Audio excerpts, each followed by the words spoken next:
How to add projects in LinkedIn. Hello everyone, welcome to this channel. I'm Emily and I'm here to help you out today.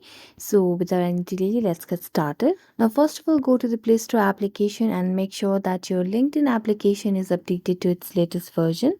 So just go for LinkedIn application. And now as you can see, the app is updated to its latest version on my device. So I'm going to tap on open and it will lead me to the home page of LinkedIn application. Now make sure that you are logged into your account. Then tap on the profile at the top left corner of the screen and then tap on your profile.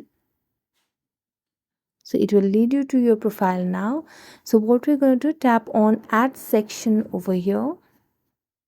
So just tap on add section and you'll be given various options over here. Now just tap on additional. You can scroll down, there's no option of adding project. Now tap on recommended again and here you can see the option of add project. So just tap on add project and you can just mention your project name, the description regarding your project, the skills, the media, additional details from when did you start to when the project ended, and the contributor's name as well, and so on. So thank you so much for watching this video. If you enjoyed it, don't forget to like, subscribe and hit the bell notification for more updates. That's it for today. See you next time.